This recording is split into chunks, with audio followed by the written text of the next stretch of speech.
اللہ اللہ اللہ اللہ اللہ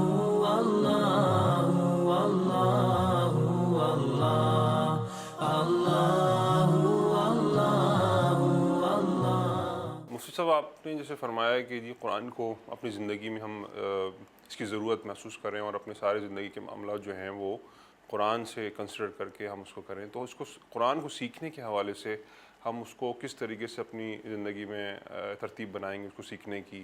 جیسے کہ مختلف تفاسیر ہیں مختلف فرقوں کی، مختلف علماء کی، تو ہم کس طریقے سے اس حق کی تفسیر پر تک پہنچ سکیں گے جو صحابہ کرام کی بنائی ہوئی ترتیب تھی؟ کیونکہ آپ نے فرمایا کہ جو ٹیکسٹنگ آپ نے ابھی تک فرمائی ہے، جو اس کے الفاظ تھے، ٹیکسٹنگ تھے، وہ تو ایز اٹ از اس کو اس پر محنت کر کے اس کو کمپائل کیا گیا، لیکن اب اس کو سمجھنے کے حوالے سے جو عام زندگی میں ہماری اس کی ضرورت ہے، اس کے قاعدے اصول، اس کو ہم کیسے اس کو سمجھا جائے یعنی عام زندگی کے اندر؟ اس سوال کے جواب سے پہلے میں آپ کو تھوڑی سی تفصیل بتاؤں گا کہ قرآن مجید میں دو قسم کی آیات ہیں، اور یہ خود قرآن ہی سے ثابت ہیں۔ ایک آیات تو وہ ہیں جن کا تعلق ہے نصیحت سے، آخرت سے، جنت اور جہنم سے، اللہ کی محبت سے، اللہ کی عظمت سے، اللہ کی صفات ہیں، اس میں پچھلی قوموں کے واقعات ہیں کہ بھئی تم اللہ کی نافرمانی کرو گے تو اللہ تمہیں تباہ و برباد کر دے گا، جیسے فرعون کو، قارون کو اللہ نے ہلاک کیا۔ یہ مضامین جن کا تعلق ہے نصیحت سے، یہ بہت آسان ہے، ان کو آپ براہ راست قرآن مجید کا ترجمہ پڑھ کے بھی سمجھ سکتے ہیں اگر آپ کو عربی نہیں آتی۔ اسی کے بارے میں قرآن میں فرمایا وَلَقَدْ يَسَّرْنَا الْقُرْآنَ لِلذِّكْرِ فَهَلْ مِن مُدَّكِرٍ، ہم نے قرآن مجید کو نصیحت کے لیے آسان کر دیا ہے، کوئی ہے سمجھنے والا۔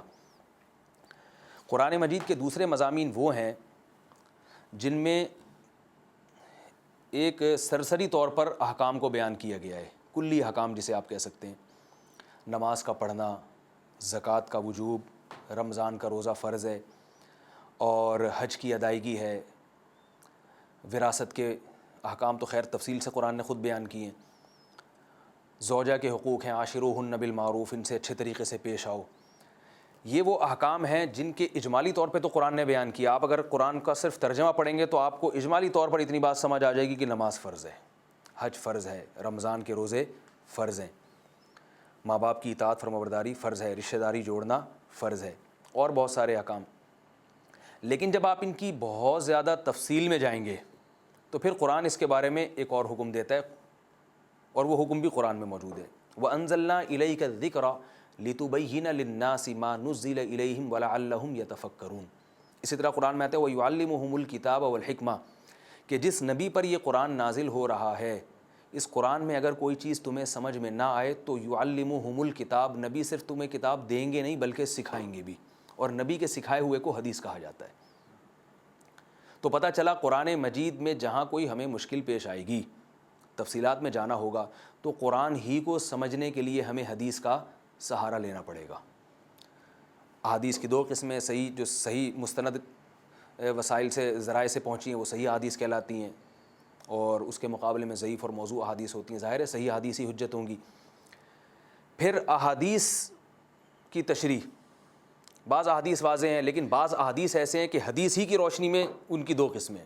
رسول اللہ صلی اللہ علیہ وسلم نے فرمایا بلغوا عنی ولو آیا، تم ایک بات بھی مجھ سے سنو، آگے پہنچاؤ۔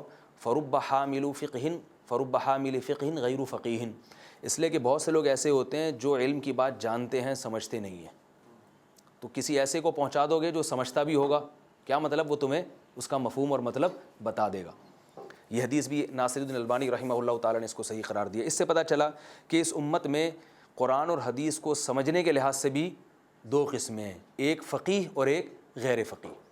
تو وہ آیتیں جو احادیث سے حل نہ ہوں یا احادیث میں اس کے دو مطلب بنتے ہوں، وہ پھر ہم فقہا سے سمجھیں گے۔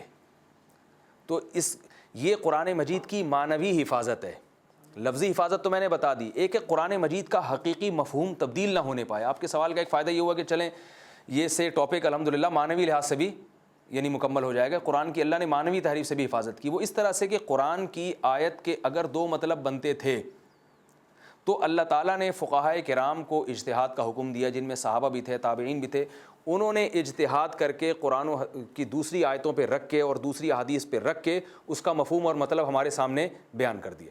اب ہمارے سامنے اگر کوئی قرآن مجید کی آیت کا ایک مفہوم بیان کرے گا جو ان پرانے مجتہدین اور فقہا کے بیان کردہ مفہوم اور ان کے مستنبط کردہ مسئلہ، یعنی انہوں نے ایک قرآن کی ایک آیت سے ایک مسئلہ نکالا اور آپ جو مسئلہ بیان کر رہے ہیں وہ ان کے نکالے ہوئے کے خلاف ہے، تو آپ کی رائے مسترد ہوگی، ان کی رائے قابل قبول ہوگی۔